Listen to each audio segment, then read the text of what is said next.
के अंदर FIA को सिर्फ नोटिस जारी किए हैं, लेकिन समाअत की अभी तक कोई तारीख नहीं लगी। अब बेल का जनरली प्रोसीजर तो यही होता है कि पहले जब डेट आती है उस पर नोटिस जारी किया जाता है, मगर मेन बात ये थी कि इस केस में जो मेन काउंसिल है सलमान सफदर साहब, उन्होंने कम से कम 4 दफ़ा कोर्ट से इस्तदा की कि हमें एक्चुअल डेट दे दी जाए।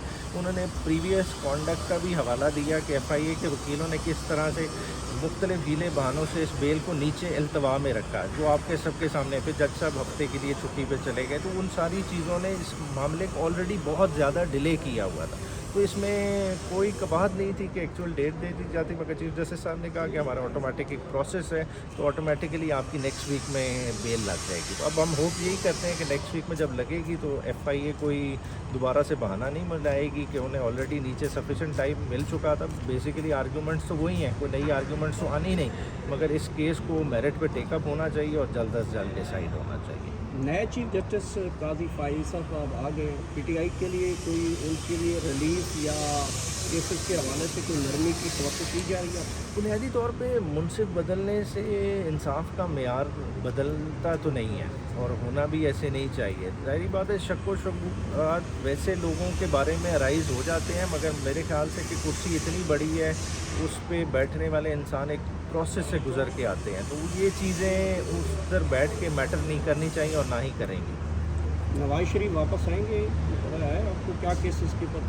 नैब की जो अमेंडमेंट सुनने के बाद तो मैं बिल्कुल भी नहीं देखता। देखिए, जो बंदा अपने भाई के दौर में वापस नहीं आ सका, तो वो इस तरह के सेटअप में क्यों आएगा जहां अकाउंटेबिलिटी की आवाज़ें चल रही हैं, जहां लूटी हुई दौलत वापस लाने की बातें चल रही हैं, तो वहाँ तो मेरे ख्याल से उनका तो स्कोप बिल्कुल बनता ही नहीं। चीफ आर्मी स्टाफ ने करप्शन के ख़िलाफ़ बड़े क्रैकडाउन शुरू कर दिए हैं, PTI के ऊपर भी है, अदाब है, तो बाकी जमातों के साथ भी क्या होगा? देखिए, करप्शन के ख़िलाफ़ तो बाकायदा इस मुल्क में जिहाद होना चाहिए, मगर देखना ये है कि करप्शन के ख़िलाफ़ ये करने का मैंडेट किसका है। बुनियादी तौर पे आपके इदारे इतने तगड़े होने चाहिए। आपका नैब का इदारा है, आपका एंटी करप्शन डिपार्टमेंट आया, वो सोए हुए हैं, वो इतने सालों से क्या कर रहे हैं? बेसिकली ये तो उनका काम है और उन्हें अपनी ये ड्यूटी बखूबी सर अंजाम देनी चाहिए। और उस तलवार के नीचे जो भी आता है, चाहे वो PTI का हो, जो हो, जिसने मुल्क को नुकसान पहुंचाया, उसका पूरा सद्देबाब होना चाहिए। इमरान खान साहब के लास्ट क्या अपडेट है, कोई मुलाकात के हवाले से? खान साहब उसी तरह अपने पूरे कॉन्फिडेंस में है, उनका फोकस अपकमिंग इलेक्शन पे है। खान साहब को क्लियरली इलेक्शन नज़र आ रहे हैं, टाइम पे आ रहे हैं, बल्कि आने वाले हमारे नई चीफ जस्टिस ऑफ पाकिस्तान का सबसे बड़ा टेस्ट ही यही है कि वो सुप्रीम कोर्ट के फैसले किस हद तक इम्प्लीमेंट करा सकें। नियाज़ी साहब, उनका टेस्ट तो आपने जनरल फैज़ से करवाया था और बड़े ताबड़तोड़ हमले किया करते थे, जो लोग आज पार्टी बदल गए, हेलीकॉप्टर वाली पार्टी में चले गए। और इमरान खान साहब ने जनरल फैज़ के कहने पर सदर से रेफरेंस भेजा था। कुछ शर्मिंदगी है सदर को? जैसे कल उनसे साफ़ी भी मिलना गवारा नहीं कर रहे थे प्रेसिडेंट से, कल आपने तस्वीरें देखी होंगी।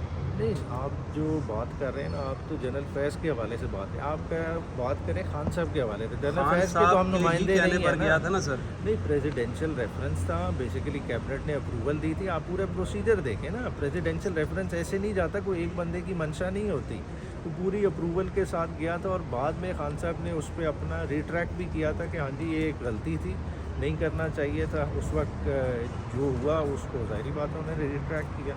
Thank you. Thank you. चलिए।